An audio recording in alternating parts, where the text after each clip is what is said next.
bienvenue à vous sur le site de Forelite dans les Landes. Donc, Loïc Liffa, je suis le directeur des opérations de Forelite. Forelite qui est une pépinière forestière créée en 1989 à l'initiative des sylviculteurs et des coopératives forestières, constituée de 3 sites de production.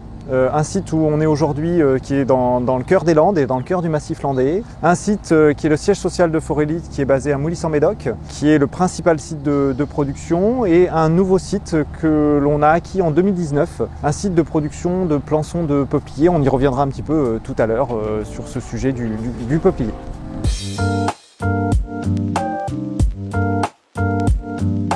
Forelite est une pépinière forestière, donc on produit déjà que des plants forestiers à destination des reboisements et des plantations forestières sur l'ensemble du territoire d'Alliance Forêt-Bois.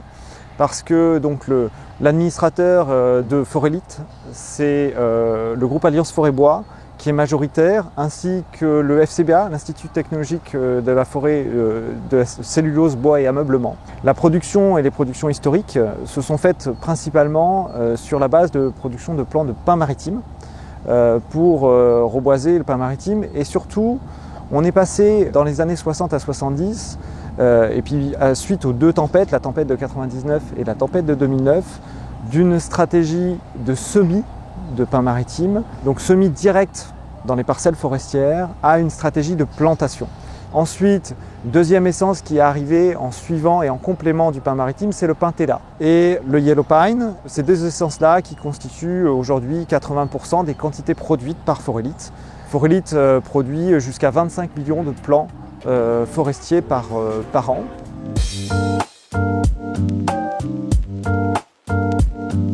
Le Douglas, le mélèze, le cèdre, mais aussi des feuillus, le chêne par exemple, qui prend une part majeure, ou le robinier qui prennent une part majeure aujourd'hui dans les besoins des agences du groupe Alliance Forêt-Bois.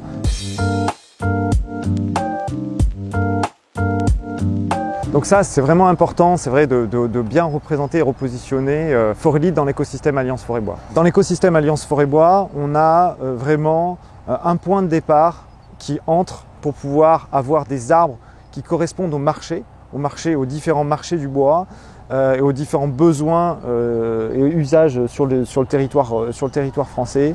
Il faut déjà disposer des graines.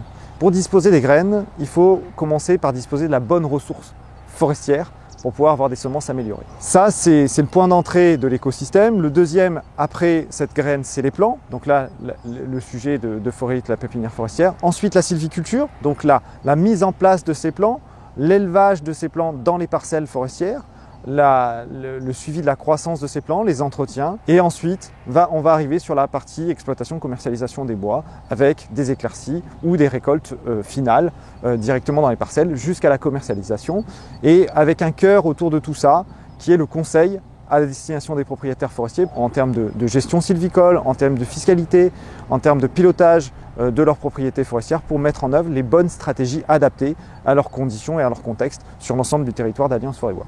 Donc Forelite se situe dans cet écosystème-là avec 2 pans dans Forelite qu'il faut bien avoir en tête. Un premier pan qui est la graine et la ressource. Pour disposer des ressources et des graines, il faut disposer de variétés améliorées.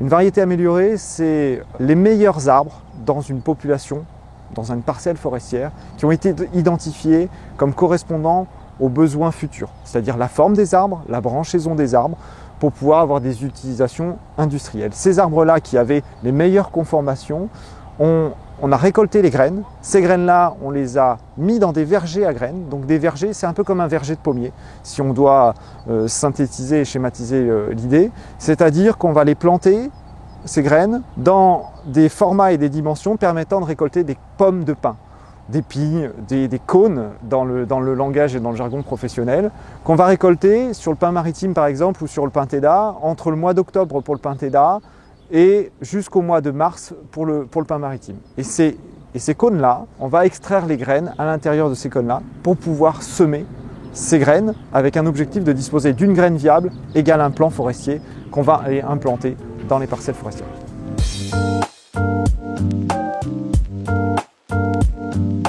Elle s'intègre dans la filière forêt-bois en Nouvelle-Aquitaine en étant un des moteurs déjà de cette partie développement des semences améliorées, de la structuration et de l'implantation des vergers à graines, de la gestion des vergers à graines. Aujourd'hui, ça c'est un point de départ et un point d'entrée. Et aujourd'hui, on est un des acteurs majeurs de la gestion des vergers à graines. On va adapter les ressources forestières et la production des semences et des plants en fonction des besoins. Aujourd'hui, entre le moment où on identifie des semences améliorées avec la bonne variété qui correspondra aux besoins de demain, il nous faut quasiment 30 ans pour pouvoir récolter les premières graines, la première ressource qui va faire un premier plan, quoi, et qui remettra encore 30 à 40 ans pour pouvoir être du coup exploité et utilisé pour des besoins bois construction, pour des besoins de palettes, pour des besoins industriels, pour des besoins bois énergie par exemple. L'axe premier, c'est déjà le choix des essences et l'adaptation des essences. Alors l'adaptation des essences, on peut la faire de manière différente. Premier sujet, c'est la migration assistée. Aujourd'hui, le changement climatique et les évolutions climatiques vont plus vite que la capacité de la forêt à s'adapter à ces changements-là.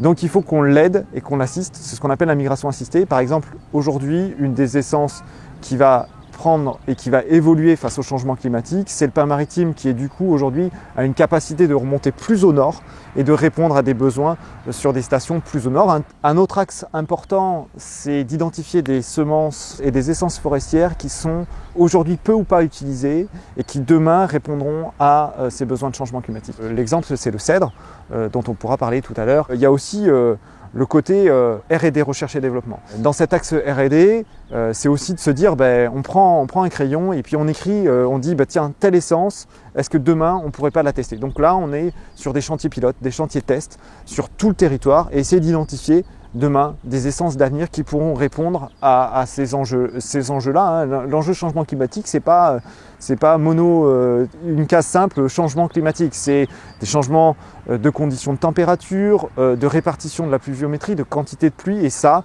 en fonction des stations, il faut trouver la bonne réponse et la bonne solution. Mais il faut qu'on aille vite aussi, parce que ce que je vous disais, on est aujourd'hui sur des pas de temps de plans forestiers qui sont longs, quoi. On n'est pas sur des cultures, une culture de salade où en 4 à 6 mois, on va avoir réussi à identifier des premières esquisses et des premières solutions, quoi. Et quand on a identifié des ressources adaptées au changement climatique, des provenances adaptées au changement climatique, ensuite il faut trouver la ressource, les semences et les graines qui vont pouvoir répondre aux besoins dans les quantités. Et ça, c'est un vrai travail aussi pour pouvoir permettre un déploiement des stratégies adaptées au changement climatique.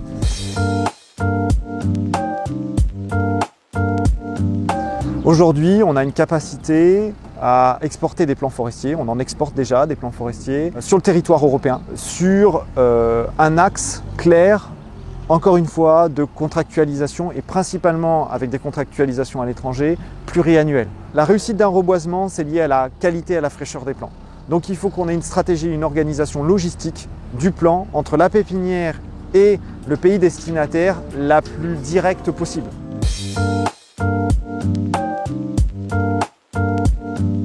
Dans cette caisse-là, des graines de cèdre de l'Atlas. D'accord, Cedrus atlantica de son petit nom latin. Alors c'est des graines un petit peu particulières, ça c'est une graine, d'accord. Et l'objectif c'est que cette graine-là, elle donne obligatoirement un cèdre. Et ça c'est une des forces de Forélite, c'est de tout faire pour que chaque graine donne un plan.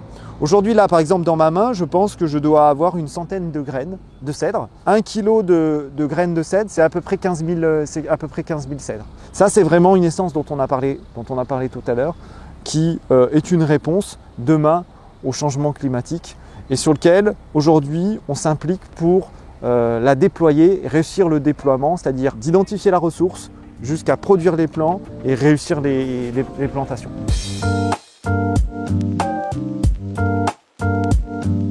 Un des points pivots, c'est véritablement le fait qu'il y ait des contrats de culture, des quantités à fournir aux reboiseurs, au groupe Alliance Forêt-Bois, à l'ensemble des agences, 1 an après la mise en culture.